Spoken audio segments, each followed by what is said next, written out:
A very warm good morning to all of you. We are honored to welcome our team from UPES. Dr. Ram Sharma, Vice Chancellor, Mr. Manish Madan, Registrar, Dr. Ravi S. Iyer, Dean, School of Computer Science, Dr. Fani Tetali, Dean, School of Design, Mr. Sameer Ranjan, Dean, Academics, faculty members, and dear students. We welcome amongst us our collaborators from NASSCOM, Mr. Navneet Samayar, Market Development and Learner Success Lead, Mr. Abhishek Gaur, Regional Lead, North India Sector Skill Council, Ms. Anjana Khanduri, Future Skill Prime, National Strategy and Success Lead. We thank you all for gracing this event with your presence.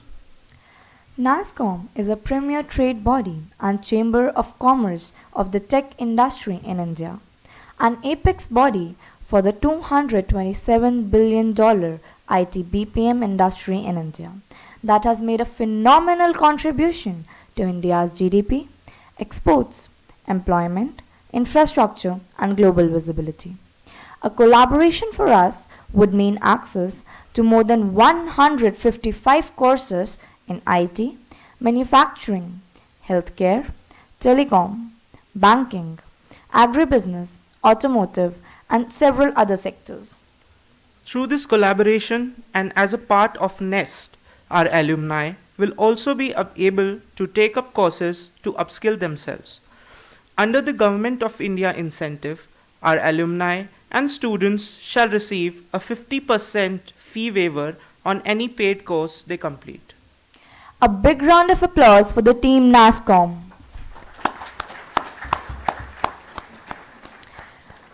I now invite on the podium our Vice Chancellor, Dr. Ram Sharma, to kindly deliver the keynote address.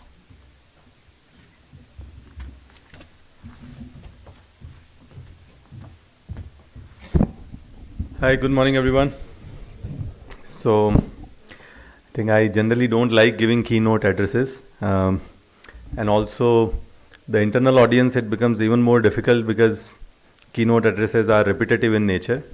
So the internal audience end up hearing the same thing again and again. And I remember when I was a student and used to sit in one of these events, अरे यार फिर से वही है ना.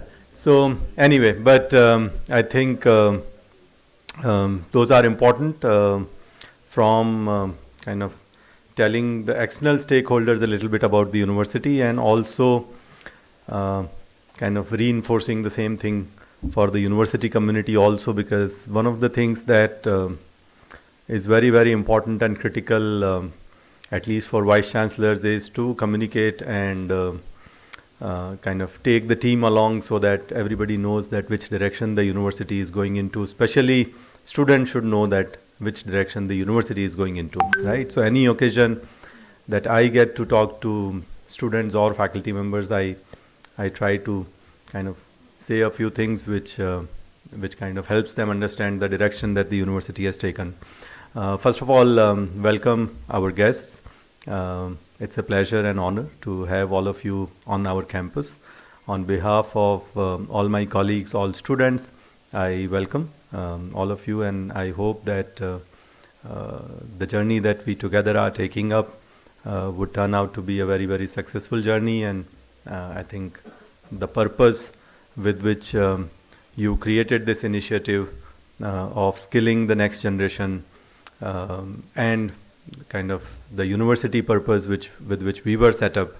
In fact, it's still there in our vision and mission document, that to create a partnership between industry and academia, and therefore train the next generation of learners. And this is how the university was started. So quickly, I think this question keeps coming, and every visitor tells us that we have a school of petroleum, or we have a petroleum, we are a petroleum university, and so on, which of course is the truth. I mean, a legacy and a history. We were started as a petroleum university, petroleum and energy university in 2003.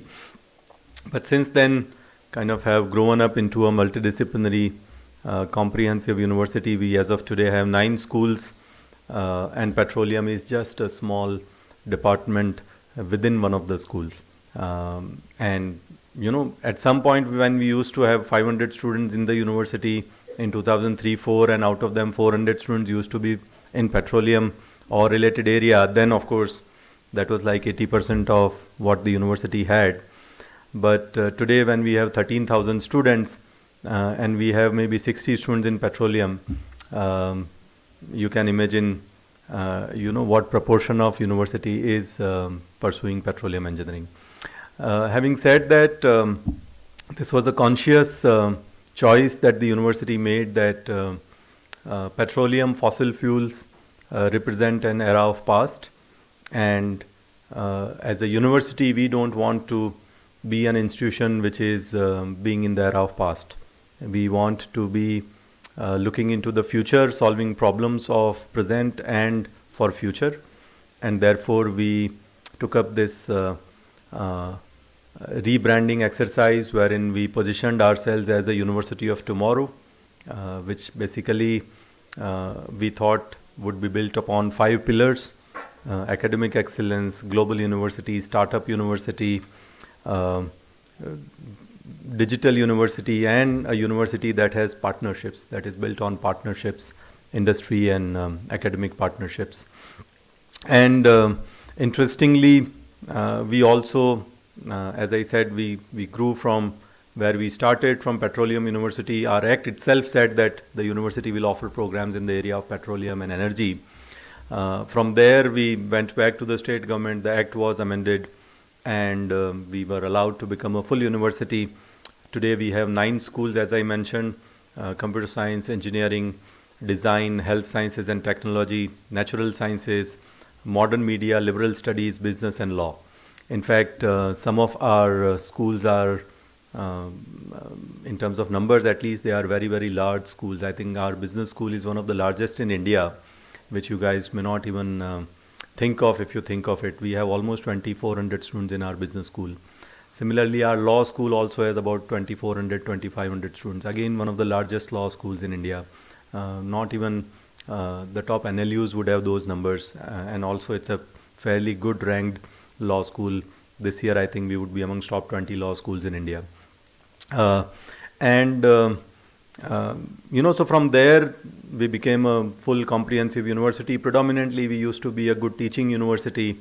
From there, we have taken a path to become a good teaching and research university, and in the process train our students. Just to give you some numbers, until few years back, which was not too long back, 2019, as a university, we used to produce about 500 research papers a year. This year, the year just we closed, the year that we closed to 2022, we published about 2,400 unique papers between Scopus and Web of Sciences, which basically means that within 2 years we have been able to kind of grow 500% in terms of our research output.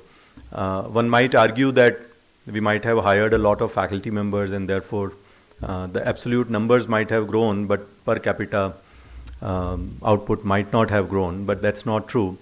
Our per capita output used to be about 0.7 research paper per faculty per year, which this year is close to 3.3, 3.4 research papers per faculty per year. Again, to put things in perspective, this BITS Pilani produces about 3 research papers per year per faculty. VIT produces about 2.7. And the top IITs, the older ones, Delhi, Mumbai, Madras, Kharagpur, and so on, they produce about 5 to 6 papers per faculty per year. So we are a little behind them. JNU produces, for example, 1.8. So we are almost double of JNU now.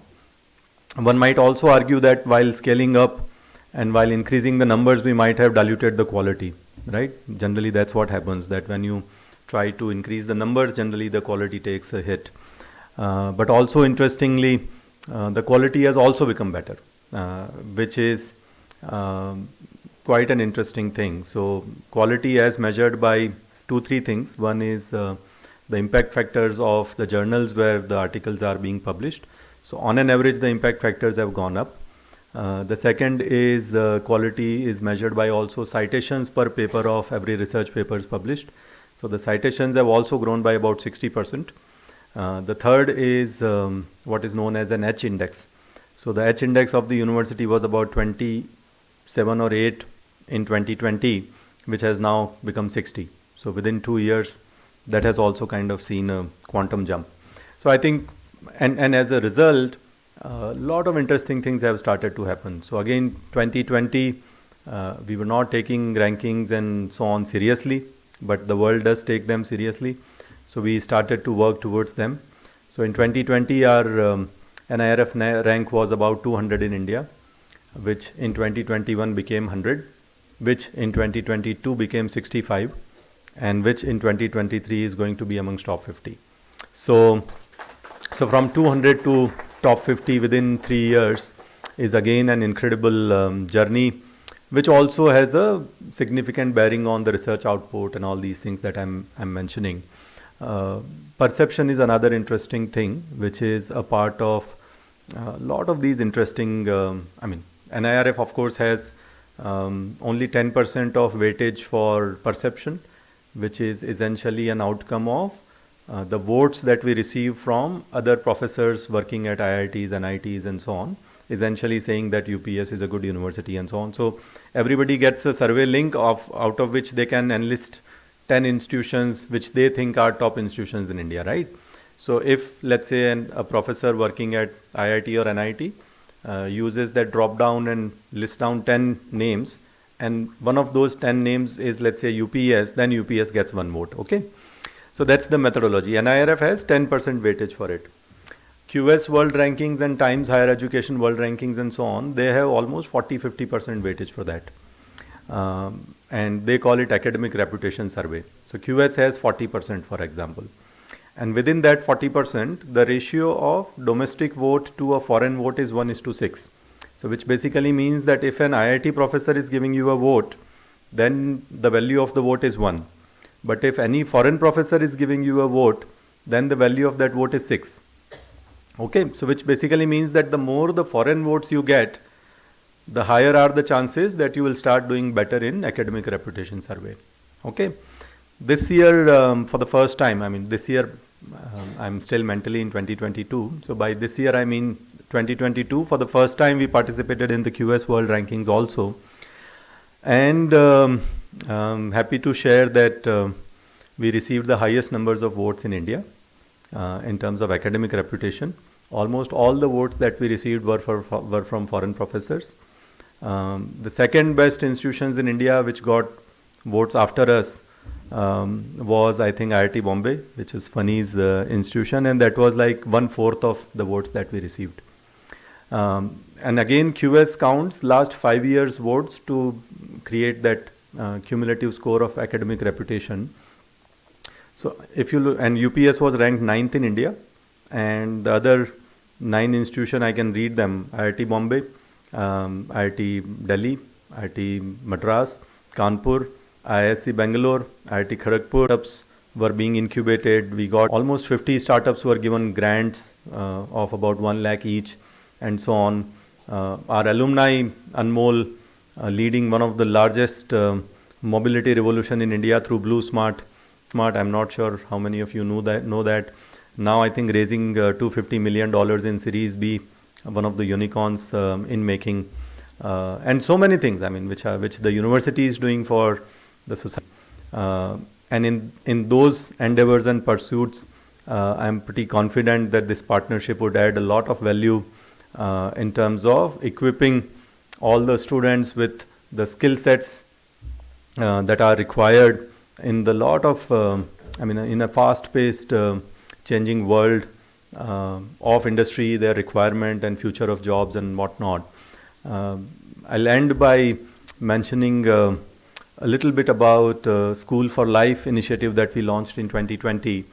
Again, the idea was that we also refer to several of these reports, whether it was World Economic Forum or McKinsey and EY and Future of Jobs and World Bank, and all kinds of reports are out there.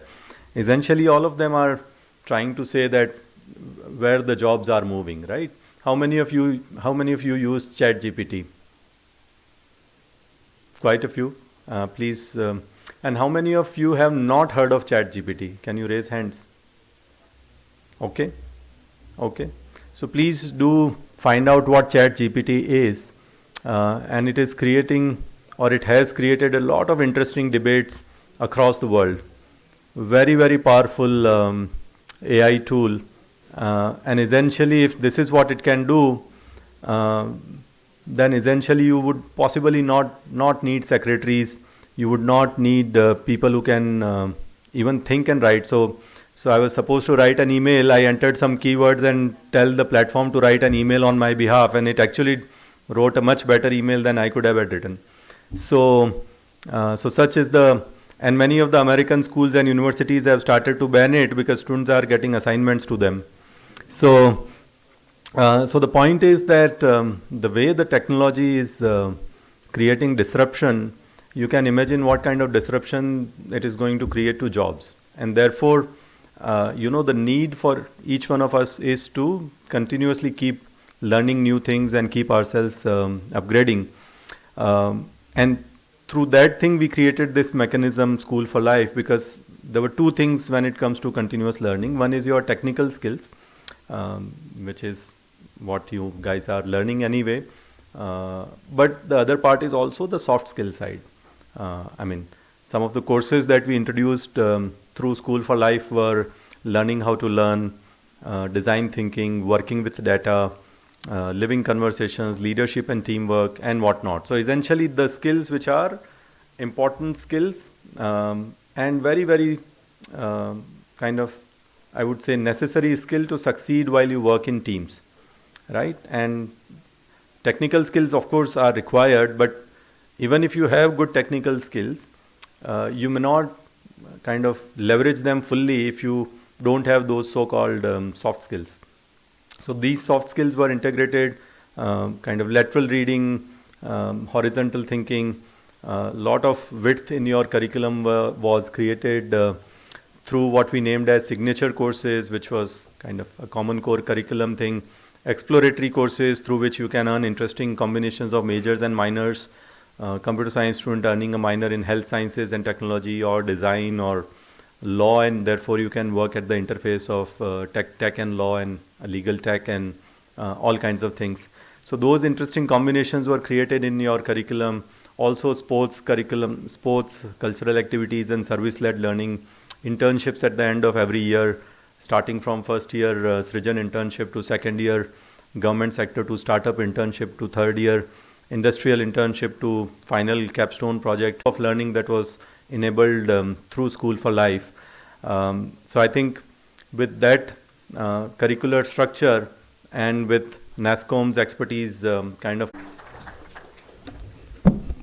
Thank you so much, Dr. Ram. It is always insightful listening to you. May I now invite on the podium Mr. Navneet Samayar to deliver his keynote and shed some light on the benefits of this collaboration for our students and alumni. Could we please have you on the stage? Mr. Navneet has over 30 years of experience spanning the top global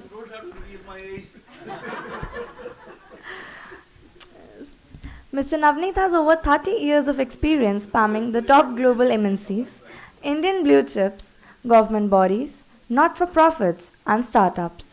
He has spent significant time with the Tatas, IBM, GE, apart from various entrepreneurial ventures. Sir is currently driving India's talent charter at scale. A huge round of applause for you.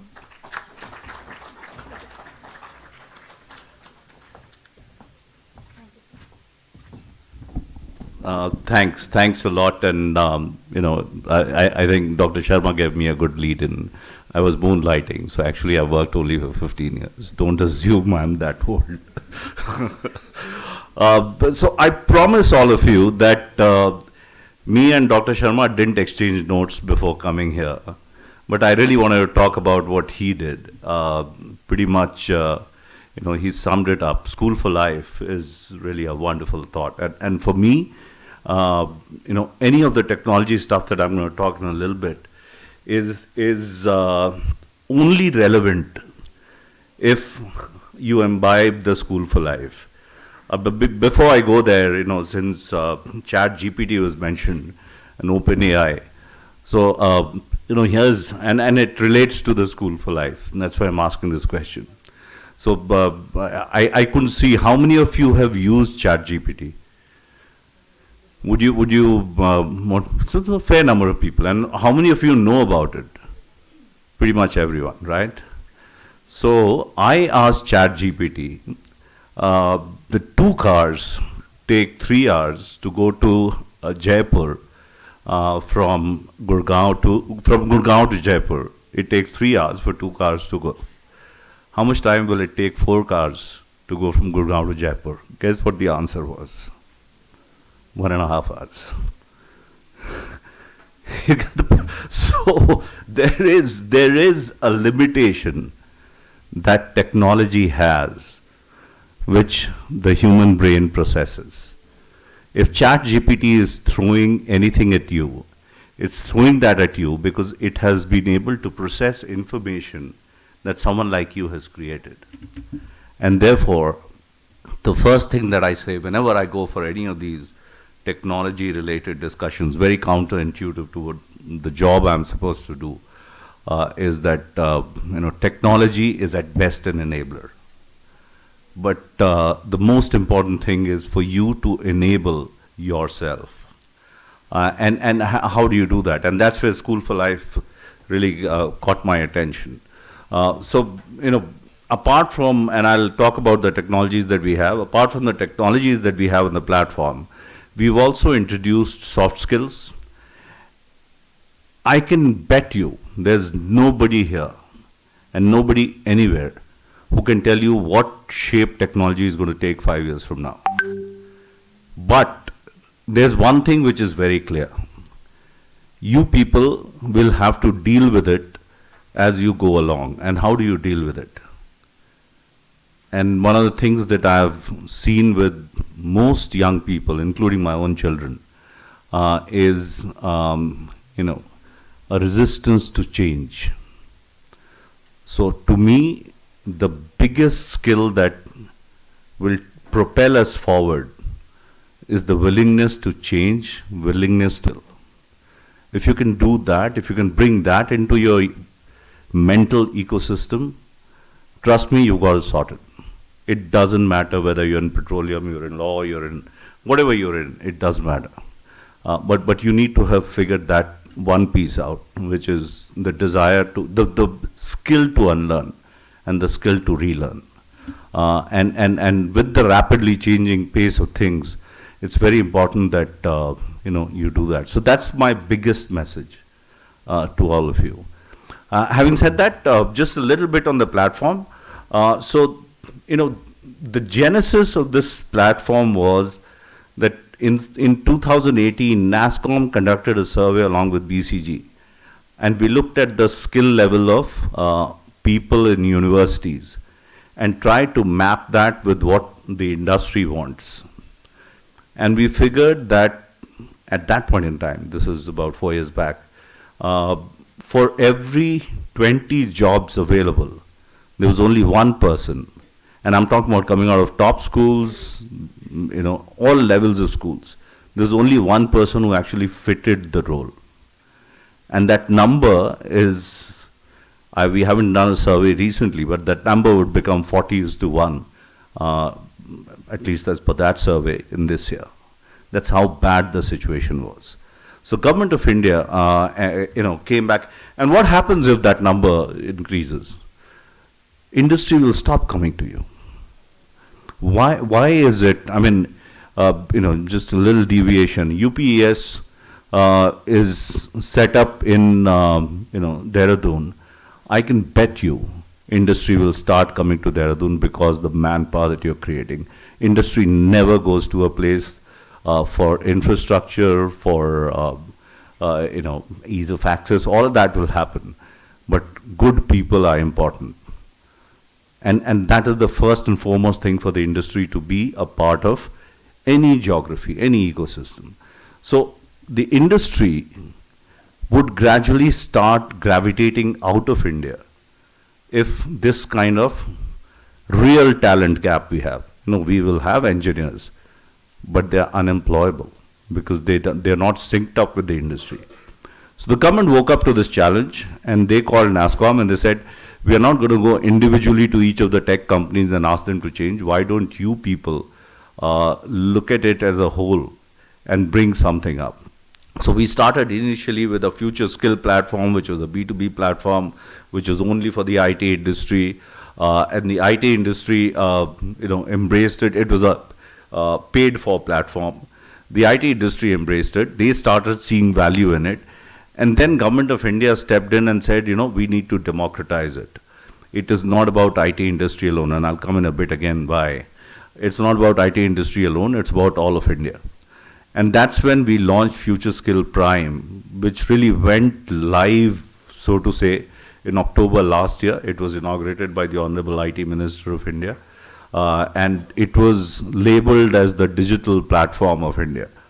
And my mandate and my team's mandate is to have 1 million certified, trained people on new age technologies and new age soft skills.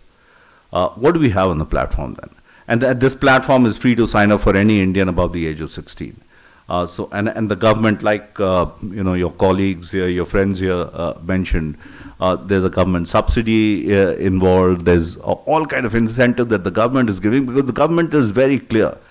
Services is the way we're headed, and if we have to support the services revolution of India, then new age technology has to be core in what we give to our students today.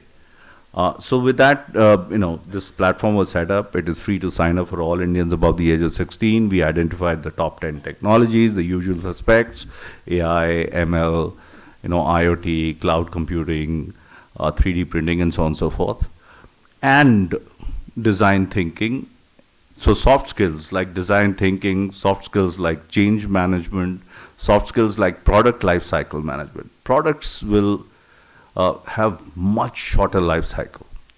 I mean, even today in our lives, we see things changing dramatically. I mean, from a vacuum cleaner to a Milagro robo, it has taken hardly any time. And I don't know what next. Something will happen. So things are changing. So how do we manage product life cycle? How do we manage projects? Each of you, when you step out to work, you'll be asked to manage projects. You have to be a part of a project team and be asked to manage projects. How do you do that? What's agile? How do you work on agile technologies? These are important skills that you need to get as a student in order for you to become industry ready. And that's essentially what our mandate is.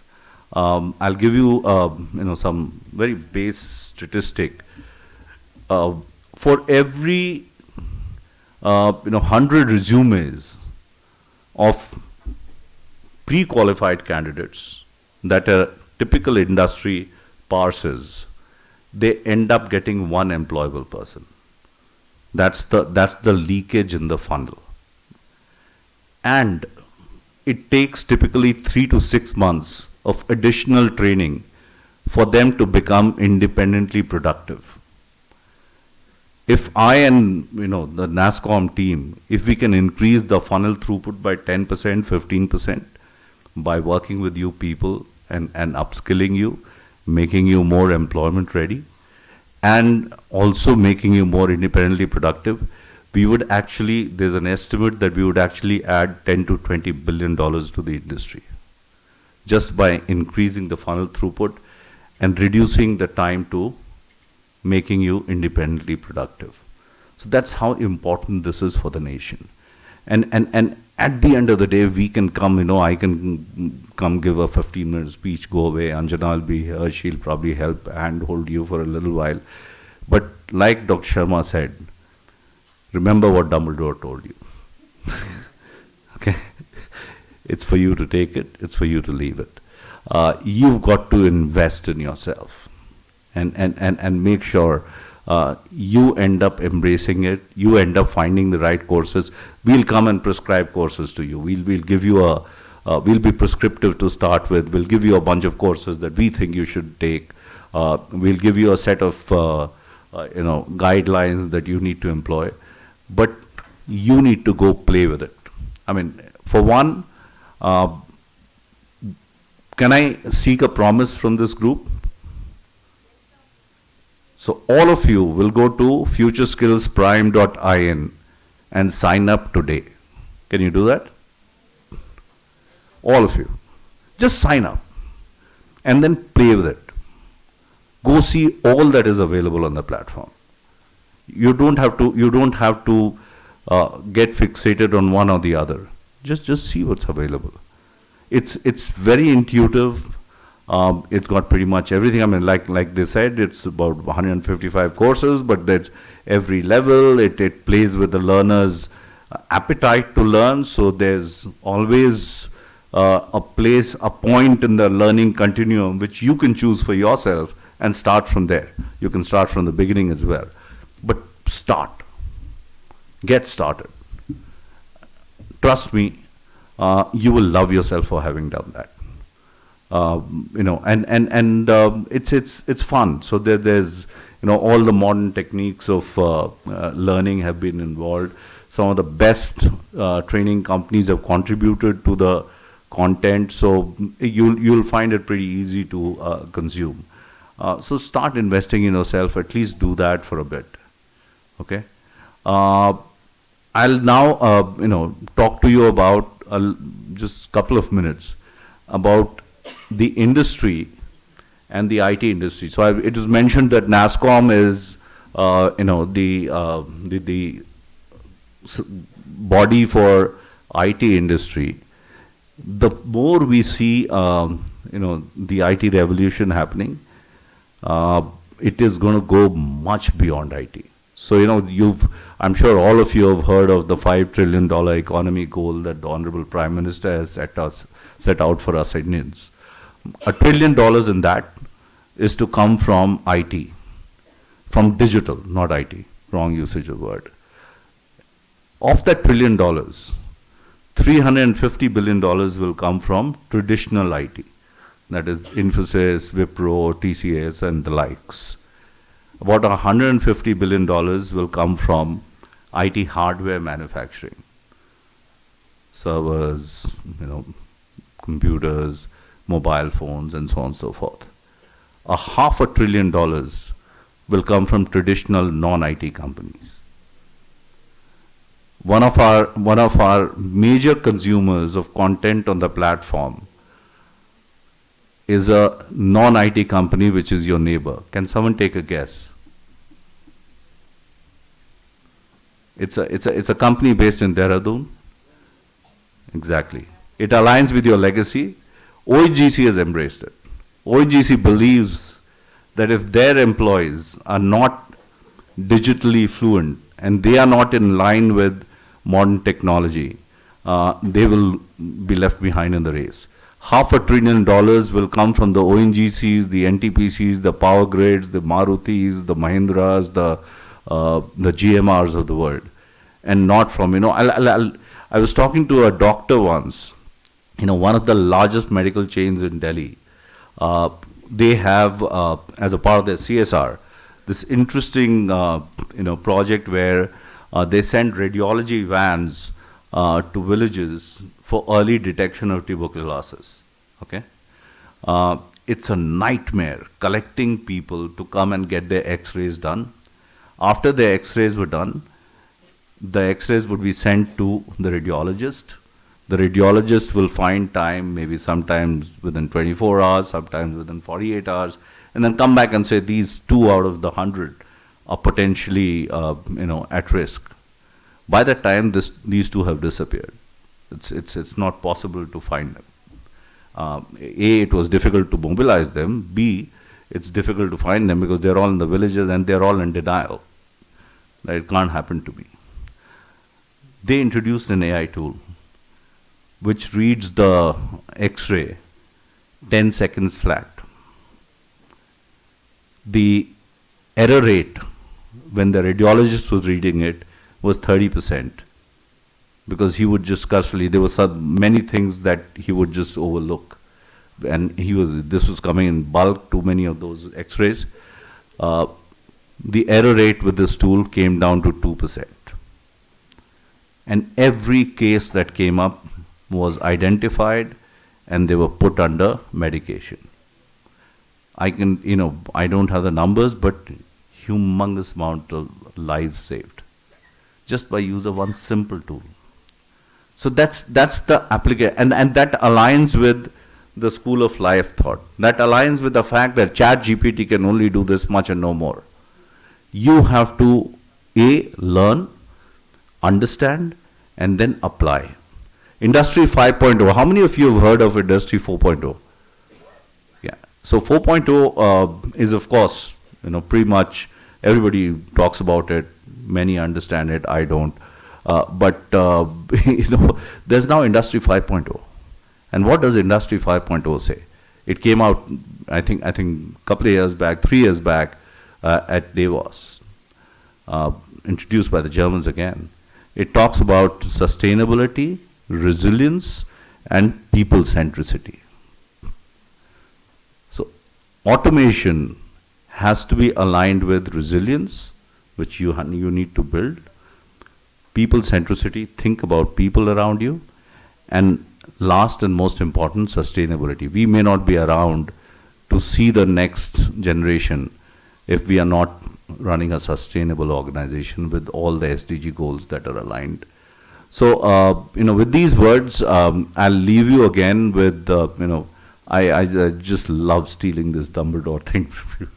So, just help yourself. There's help around. Help yourself. Please go sign on futureskillsprime.in. We are all there to support you in this journey. Make sure you become ambassadors.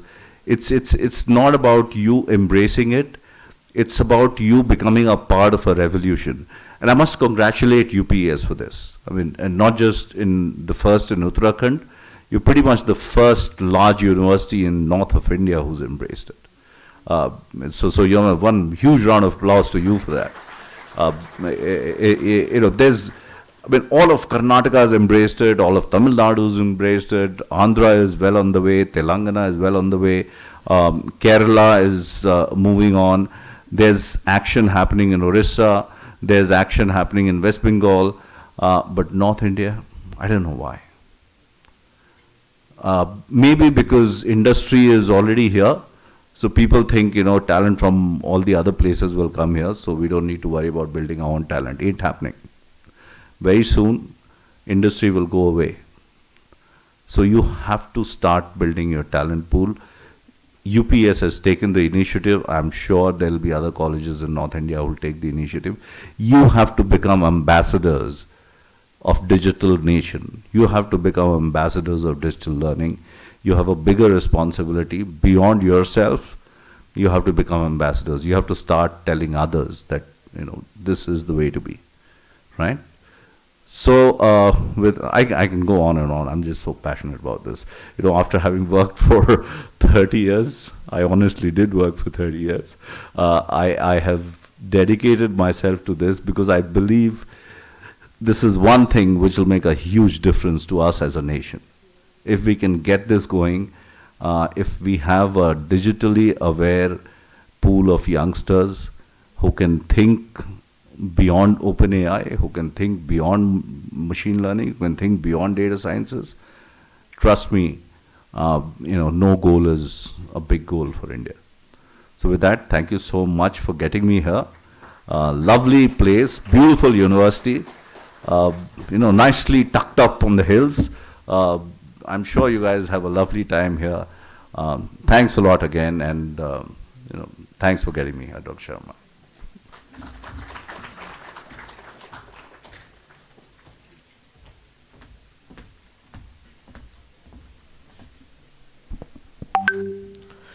Thank you for that interesting talk.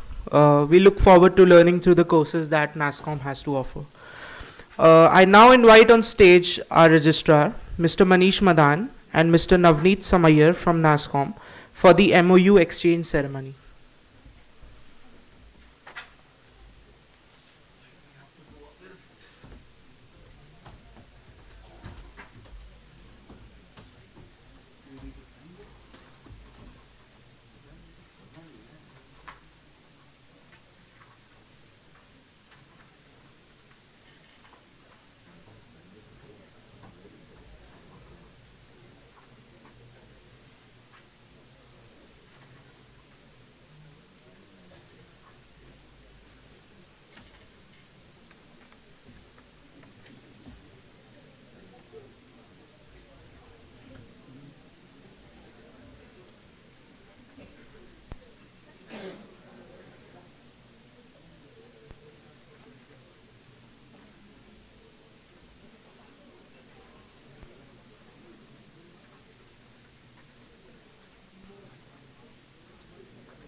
Sir, please stay back for a picture.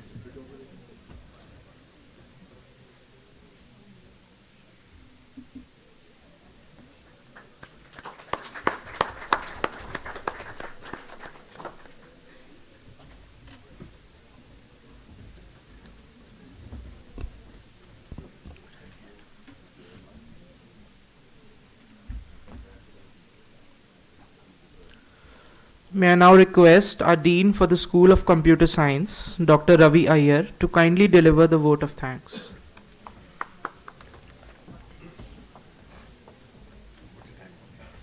Yes, still morning, right? Yeah. So, good morning. Are you guys still awake?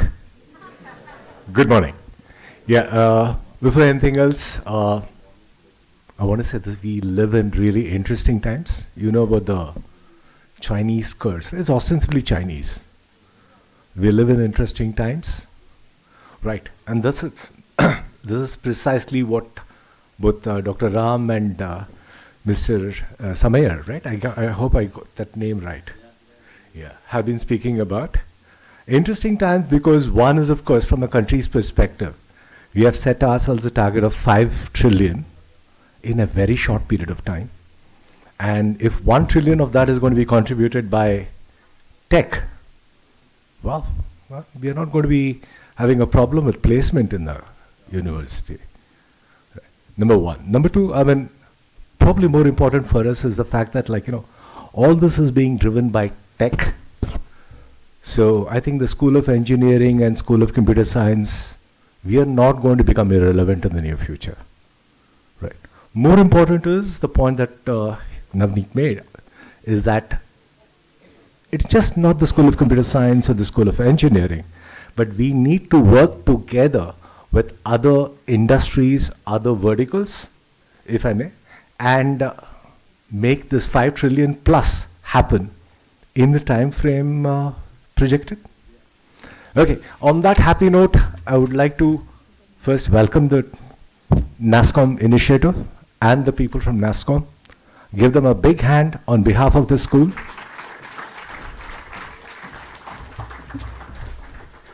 I would like to thank Navneet Samayar. I think market development and learner success lead is what it says here. But more important is the fact that there is an initiative taken by you gentlemen and lady, and the fact that UPES is seen as one of the first schools in North India to be engaged with you on this. It's our privilege, our honor, and thank you for making that happen. I would also welcome your colleagues. Mr. Abhishek Gaur, thank you for coming over, and thank you for helping us evolve to whatever is a common mutual vision, right? And last but not the least, Ms. Anjana Khanduri, typo. Okay, no, I blame it on Nupur, as usual, right? It's a pleasure having you here. Thank you very much. And I would like to thank all of you here for two reasons. One is, of course, showing up, but most important is paying attention to what we are trying to communicate here. There's an opportunity here for us to have, for us to take forward. So on behalf of the school, I would like to thank you for being present to avail of this opportunity. And as Dr. Ram said, like, ask and thou shalt be answered, right? That's from the Bible, not from Dumbledore. Thank you very much. Thank you, sir, for your kind words. So, I would like to call on stage Dr. Ravi S. Iyer, School of Computer Science, to kindly give the goodies and the gifts to the guests. I invite on stage Mr. Navneet Samayar, Mr. Abhishek Gaur, and Ms. Anjana Khanduri to kindly receive the gifts from the team of UPES. Where are the goodies? Give me the goodies first.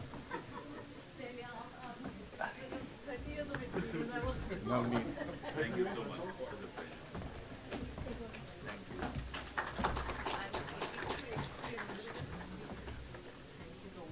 Ma'am, you can have a bit of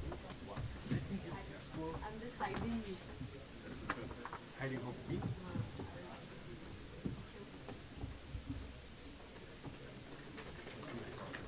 No, I'm just kidding. I'm just kidding. Actually, it's 34. Thank you, everyone.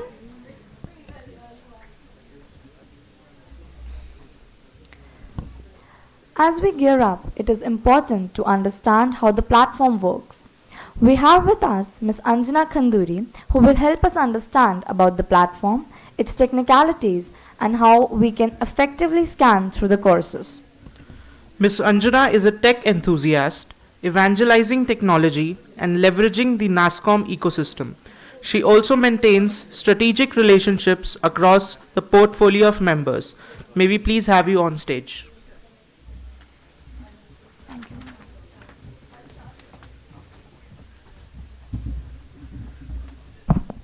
Hi, am I audible? That was a good one, huh? No, ma'am. आधा सुनाई दिया, आधा सुनाई नहीं दिया. Okay, so I'm just getting it connected. This is यहाँ पे देखो.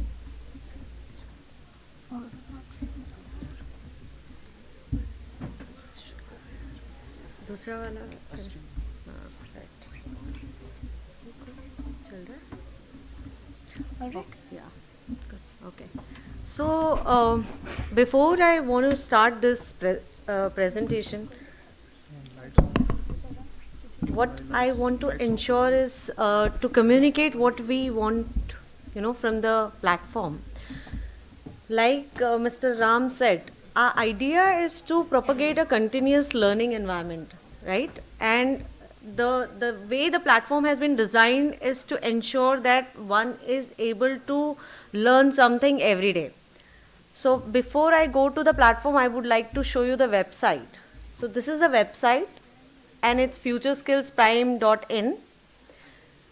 We will have, I think, some induction separately for the, virtually perhaps, and we'll talk to the the college about it.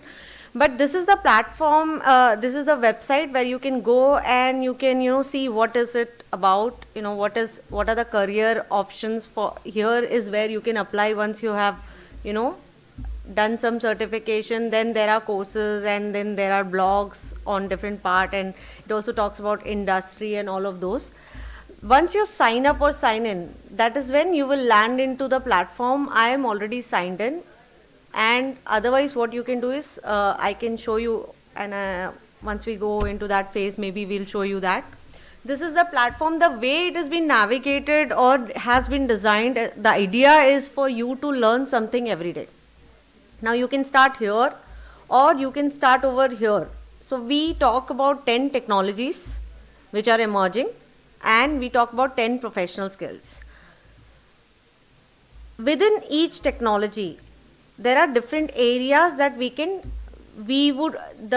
platform takes you through. So for example, somebody who's already, I hear that you're a bunch of students from computer science and design, and if I'm missing some other vertical. So for example, somebody in design, I don't know how much are they reading about AI, and it would be maybe more about product design or interface design. It could be UI, UX or CAD/CAM or whatever you are learning right now. Now, if you want to learn something about AI, and then maybe you don't know everything about AI. So the first level is something which talks about very small packets of learning. That can be something you can learn on your mobile also. We have a mobile app also.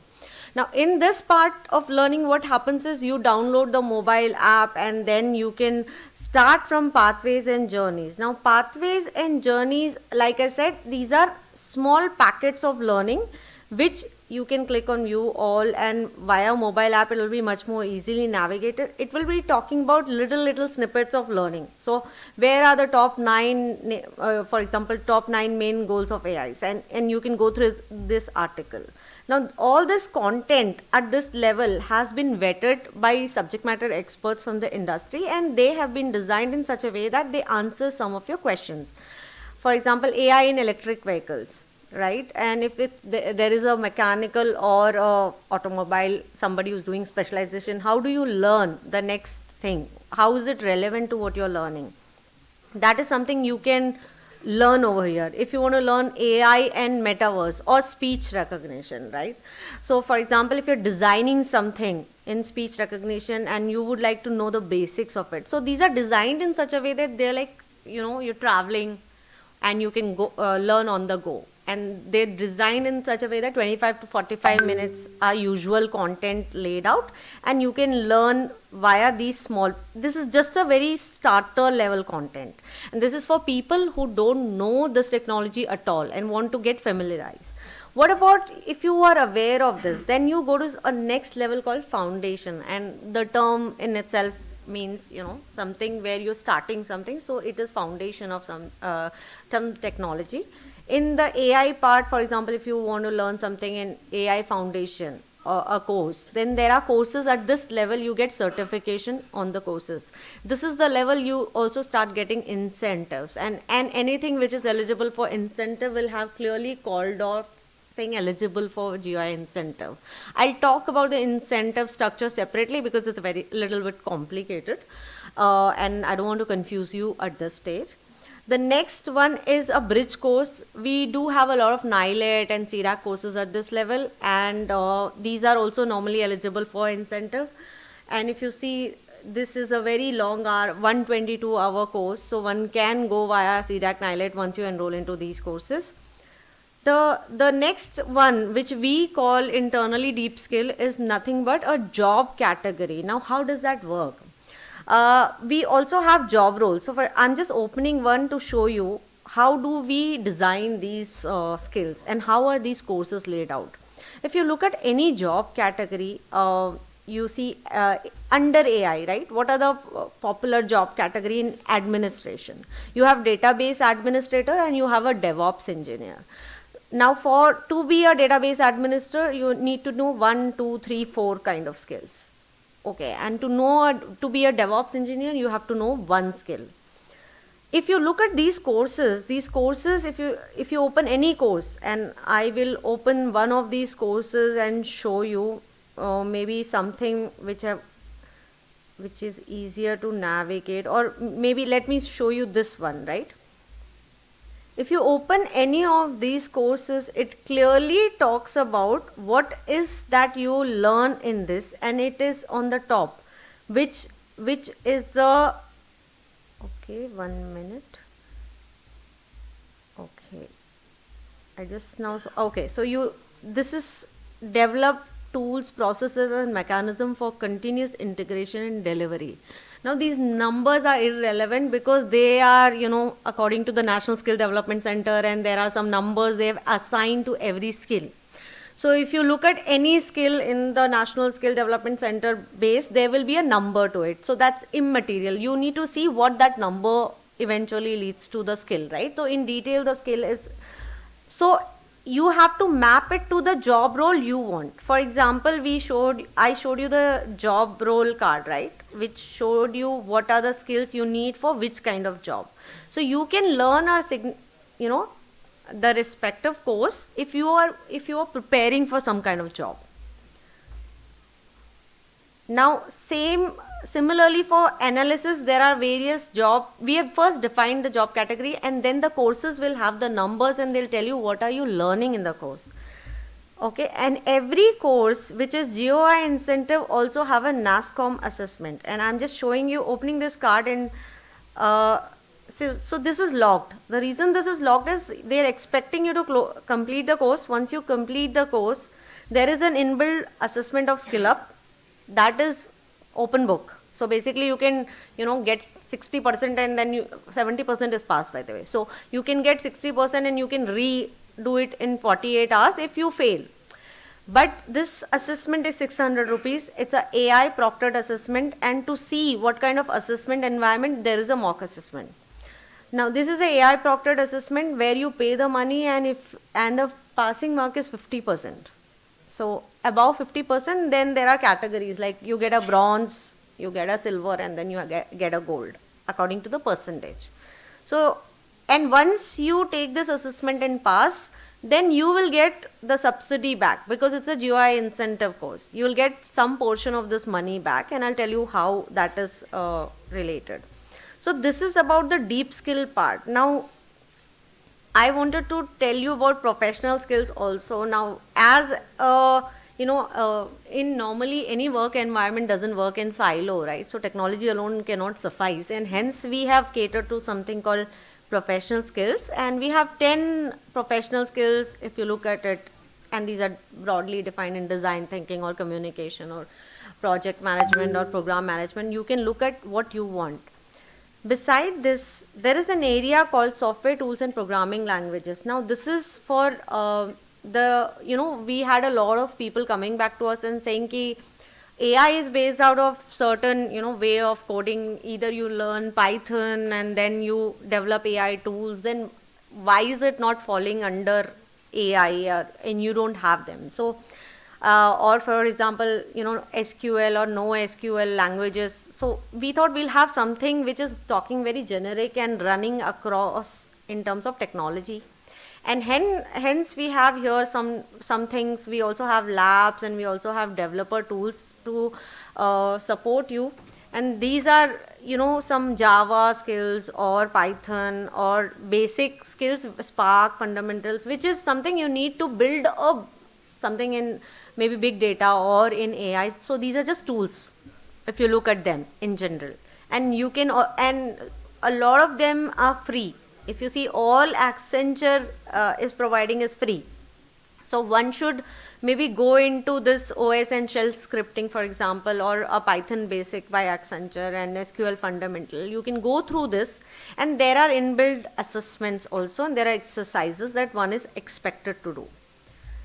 Now, coming back to the GUI incentive. If you look at this part, register, talks about to register for the GUI incentive, and I'll go to my learning or I'll go to my dashboard and I'll explain you what we are talking about the incentive. So what is the government saying? The government has structured the incentive in such a way that the learner technically should be invested in learning, right? So if you so there are a lot of courses on our platform, a lot of deep skill which are available are for free. Now you don't get any subsidy on a free course, but you pay 600 rupees for the assessment. So what is the government saying is, agar next you buy something on the platform, then they will give you that 600 rupees also back, okay? Whatever you paid for the assessment. But the first step, let's think that you're taking a deep skill, which is, I just showed you one course which is 6,000, which is a foundation course, by the way. So I'll explain. So let's see foundation level. You've taken that course which is 6,000, you will get 3,000 rupees back.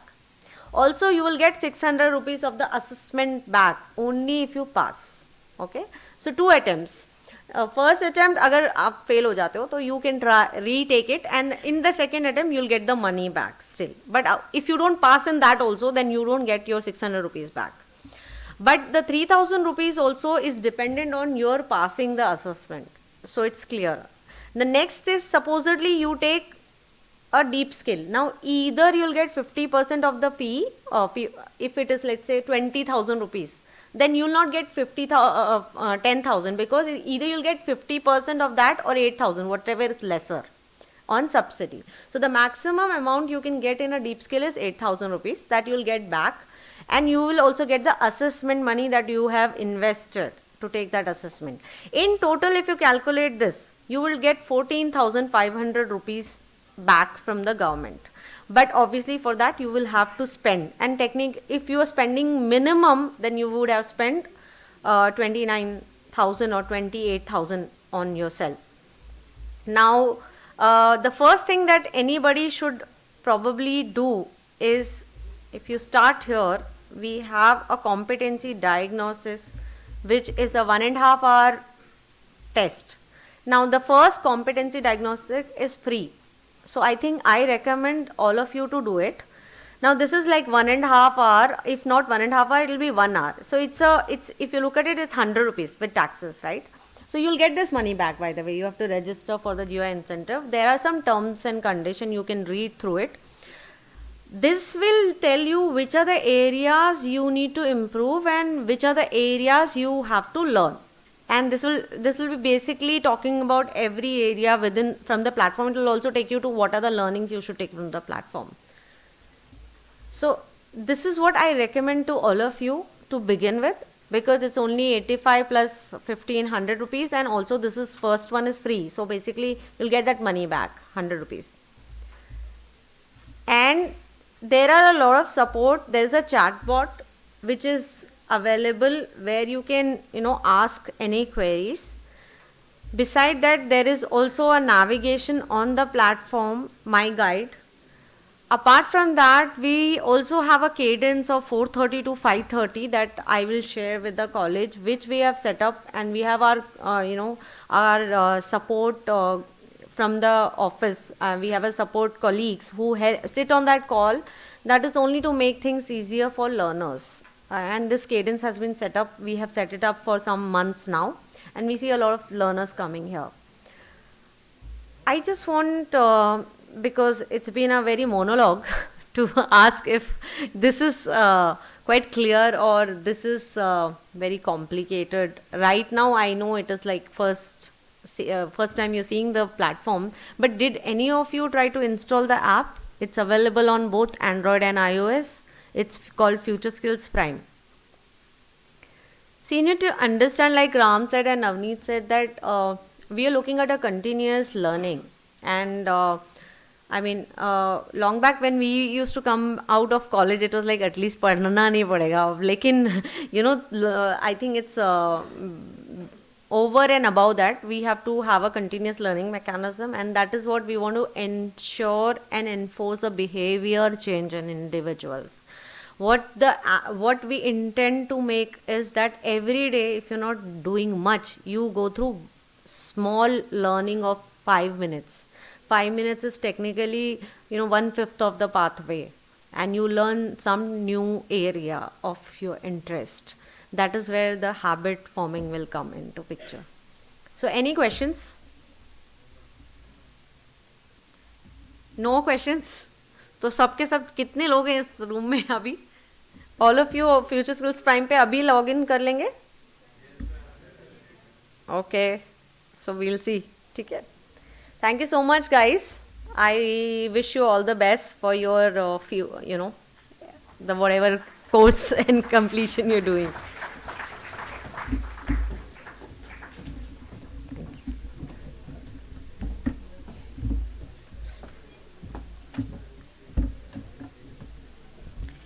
Thank you, ma'am, for your enlightening words. With this, we come to the end for this wonderful event. I thank all the guests and our team at UPS, Team NASSCOM, and all the fellow participants for sharing their valuable time and remarkable insights with us. Thank you, everyone. I hope you all have a great day. Thank you.